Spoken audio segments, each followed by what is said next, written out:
Hey there, this is Malorian, and what I'm going to be talking about right now is the Bretonnian campaign that I'm doing with Once Bitten and also with Anthony from Sustainable Center. Now, you might have already heard about this from Once Bitten's channel, but I was just kind of thinking while he was doing his review channel or video on it that, there's a chance that there's people that are only on my channel and not on his. So it'd be good if I could share the information, or even if you do know it from their perspectives, both Once Bitten and Anthony from the Sustainable Center, just kind of my take on it as well. The different thoughts of it, how it's going to break down, and how do you think I'm going to do, actually, type thing as well. So let's get down to it. There's a lot of different ways you could have used this campaign, but the way that we did it is where you're trying to win it through getting the disciplines, or the virtues, rather.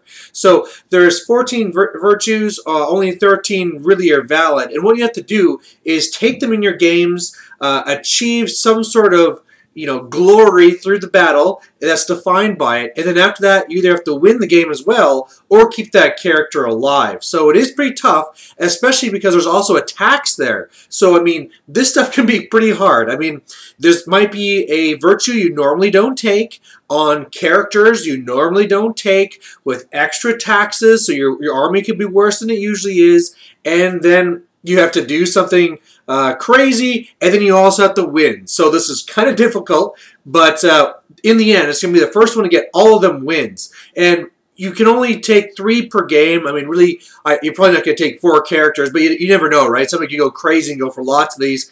And we're only going to have 1 game every 2 weeks.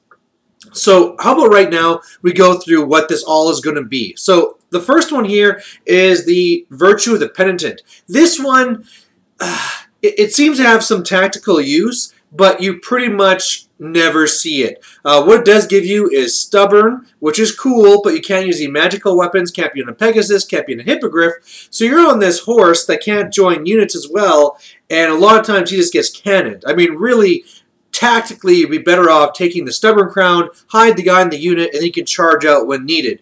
But this guy is going to be kind of out there, and yeah, so either way, I'm going to go and shut this off. There's going to be no tax on this one, because this one's going to be hard enough as it is. So that's something. But the one thing you do have to do, though, is get him to combat and not break. You can't just kind of like hide him off in a corner. He actually has to get in there, get into a combat, and not break. So there's that one.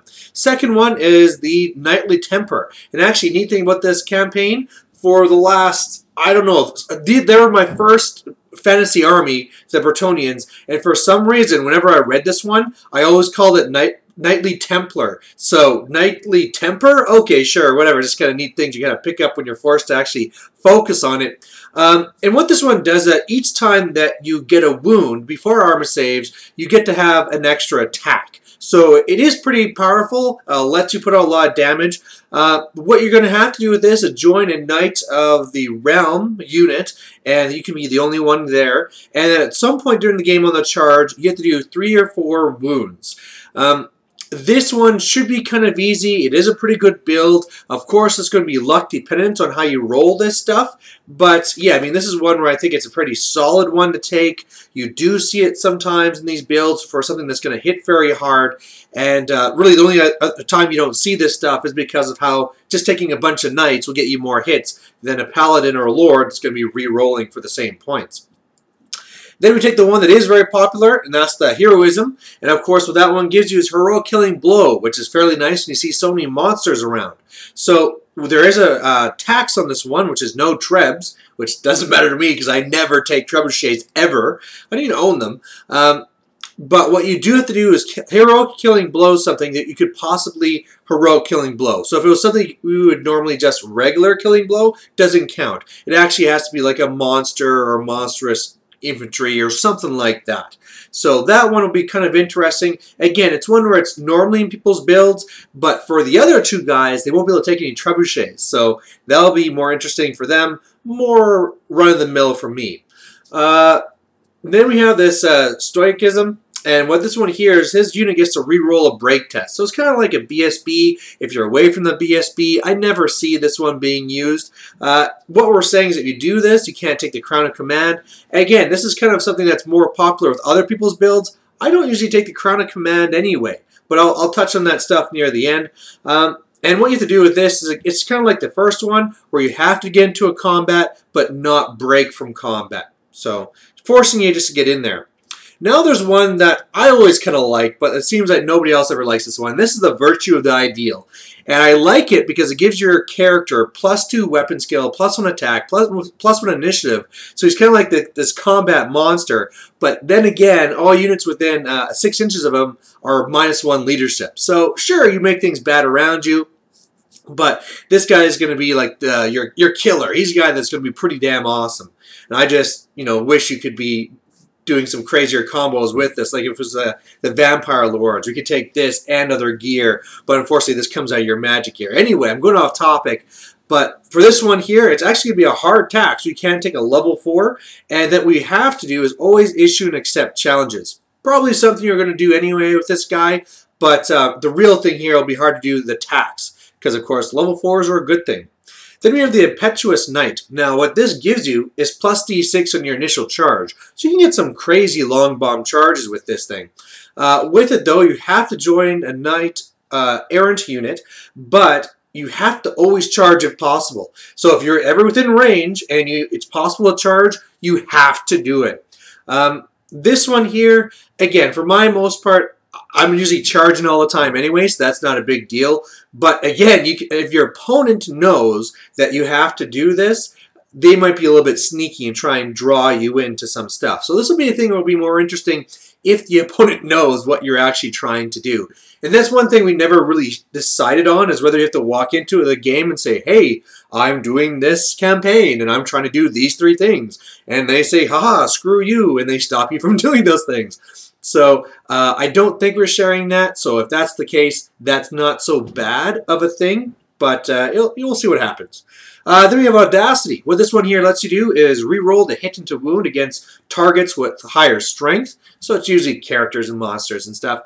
And what we're saying you have to do is join a unit of questing knights. And while in there, you have to actually kill a character or a monster. Not just run it down. You actually have to kill it. So that one, again, it's matchup dependent. You could always come up against, Empire or something that is all troops and they didn't take anything with higher strength, and so it's not even possible. But really, if there is a target out there, you'll probably pull this one off. Again, it could be a thing where you get screwed over by the dice, you charge in, you do a bunch of damage, then it breaks and you run it down. It's like, no! I can actually see in this where you're actually going to be like restraining to not pursue this target because you don't want to run it down. You'd rather wait, have it rally, and charge again. So then we're on to the next one. This one is the Virtue of Duty, and what it does, it gives you +1 combat res if the general's still alive. Really big in 7th, doesn't really matter much now. What we're saying for the tax of this model has to be in the same unit as the general, and also to win this, the general has to stay alive at the end of the game. Makes sense. That's what he's trying to do. This one should be pretty easy to do because, well, really, if you're trying to win the game, you're trying to keep all your stuff alive anyway, so this one just kind of goes along with it. But again, it just kind of forces you to take these different builds and at least put more than one character in a single unit if you're not used to doing that. Then we have the Virtue of the Joust. Now, what this one does here is that you're allowed to reroll hits when charging. So it's one that's fairly nice. Again, it's one of these things that's always been in the past where, sure, this guy is kind of killy, but you're more killy just taking another Lance of Knights. But what you have here is a tax. You can take no peasants. Now, again, for me, that doesn't matter whatsoever. I pretty much never take peasants. But it'll matter a lot for the other guys. And this will be another one here where this is basically no trebuchet because that's peasants running that thing. So, I always like these little things. It's going to be harder for the other 2 guys. Nice little sneaking stuff there. But what you have to do is charge and break a cav unit. Now this again will be tough because if you play against somebody with no cav, hey, guess what? You didn't get it. So, and again too, it's always one of these things with Bretonnian where they need to charge. So you're going to have to really play to go with this onto the other cav unit. And probably your opponent, their cav unit is going to be something more defensive. But yeah, this could be something kind of interesting and hard to get. Then we have the Virtue of Confidence. Now, what this one here gives you is you always have to issue and accept challenges. And you get to re-roll to hit and to wound while you're in challenges. To kind of force these challenges, we're saying the tax is that this guy also has to take the gauntlet that forces your opponent to accept these things, and then you have to kill a character in a challenge. Overall, this should be a fairly easy one to get, because what you'll do is look around for where they have like a mage in a unit, and that's it. Charge that, challenge, they have to accept, you kill the mage, hooray, we got it. So pretty much the only bad thing from this is that you're going to dedicate that unit to getting that little mage guy, but otherwise it shouldn't be too bad. Then we have Noble Disdain. What this does is that the actual unit, they don't care about taking panics from shooting. They just don't take them. But what you're not allowed to do is not take any shooting in your army. Again, another one with no trebuchet. So I don't care. It'll be big for the other guys. But what you have to do is kill a range unit. Again, it could be you're up against an army with no range in it, but for the most part, there's always something there. So again, this is kind of like the other one, where one of the biggest negatives will be partly that this guy will be dedicated to try and go after, like, oh, see those archers in the corner? I have to go off and get those guys. Then we go to Purity. This is one that I really like that went through. What it gives you is a 5+ ward from the blessing, whether you prayed or not, and at all times. But the big thing here is that we're saying that you can't pray. So that's obviously something Bretonnians always do, because a free ward save is awesome. And of course, since that's so hard, all we're saying you have to do is win. If you can do that and win, good on you. Then we get to Empathy. And this is where in the past, with all the other stuff, it's all been going so aces for Malorian. This is the one that's going to be pretty damn hard for Malorian, because what this one does is you have to run a guy on foot, and then everything within a foot of him gets to use his leadership. So it's a good way of keeping their peasants in line. Now, what you have to do, though, to do this one, is that you have to have more points in peasants than in knights.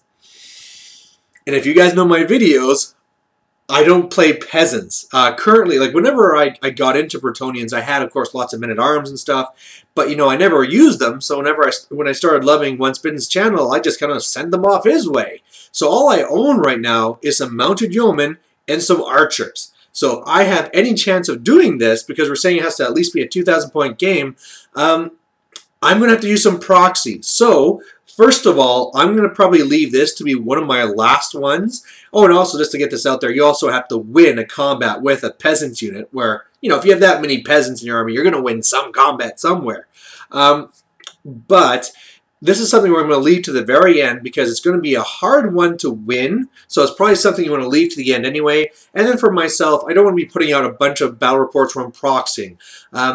Just now that this is all done, one of the things that's going to be unfortunate with this campaign for me is, whereas Once Bitten has a beautiful Bretonnian army, I haven't really seen much of Anthony, so I'm not really sure what stage it's at, but I assume his stuff is at least painted. My stuff is dull gray. And as much as I'd like to try and like speed paint it for this, let's be honest here. I just will not be able to paint enough of it in time. And it just won't be worth it, as opposed to the time where I'm going to spend it painting my high elves. So unfortunately, whenever I'm doing these campaigns, it is going to be unpainted models. I'm sorry for that. It's just the way it has to be. But hey, it's all for a good cause. It's for this fun little campaign between Team YouTube. I really tried pushing a thing so that maybe this all culminates in the next Brawler Bash, and we all take our Bretonnians to Brawler Bash, which would mean at some point I have to paint my own Bretonnians. But I don't know, like, this is now, we've already set the rules, but also it'd be kind of interesting if we had a thing like where, okay, the first one to get all the virtues wins, and that's all nice and good, but at that time, whoever has scored the fewest has to take Bretonnians to Brawler Bash. So that'd be a little another interesting thing to add in there, because otherwise it could be a thing where somebody's way in the lead and, oh, okay, well, whatever, the two other guys can just hold on back because they're going to lose anyway. But I guess on that note, something else that's really interesting about a campaign like this is that going through them, there's kind of like a gradient of virtues. And this will be different for depending if it's Once Bitten, me, or Anthony, but there's going to be ones that are easier for us to get and harder for us to get. So even though you might speed up at the very beginning and somebody might have a big lead, the big thing is that just because one person already has 8 and the other person has 6, you would expect the person with 6 to get a lot more faster because he has a lot more easier ones to get, whereas the guy that has more of them, he's down to the hard ones now. So there you have it. Who do I think is going to win this? I'm not really sure who's going to win, but I would say it's probably either going to be me or Anthony. And the reason why I'm kind of pushing Once Bitten out of that little winner circle is just the fact that me and Anthony are kind of more gamey bastards. It was kind of funny when we were kind of going over this because as we're saying some of these things, like of course if you're looking at it with like a fun, loving mind, it's like, oh yeah, that's how that thing works. Like, okay, you have to go and issue challenges whenever you have to. Yeah, that's great. And then of course then Anthony would have to sneak in something like, well, and you have to be in at least 1 combat. Because otherwise, you could do a lot of things where, all right, I'm going to take this paladin, I'm going to put him off here in a corner, he's not going to die, I'll go off, win the game, hooray, I won the whole thing. And so really, the whole idea of the virtue won't be there, and then you're really just trying to win the game, which kind of defeats the purpose.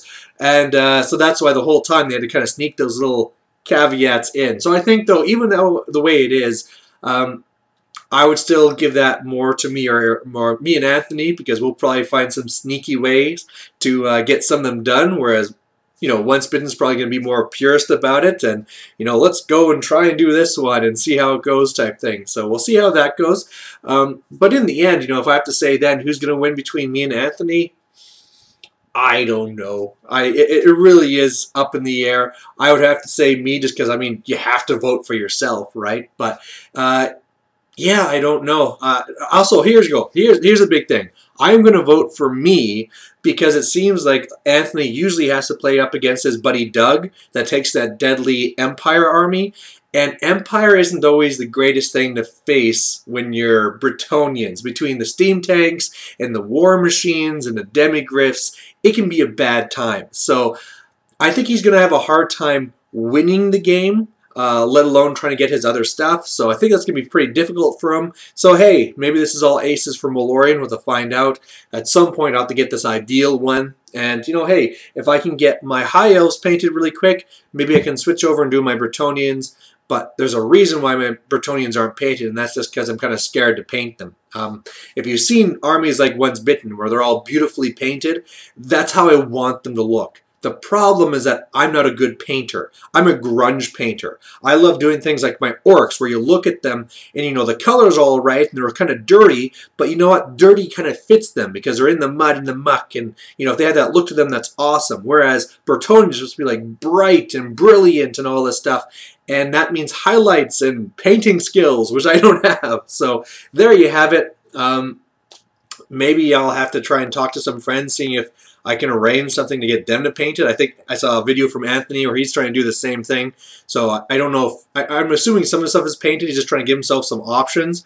But there you go. So this is how it's going to work. My first game is going to be on Friday. And hopefully we'll get some wins because I'm going to go for some of these harder ones right away. Okay, thanks for watching. Bye.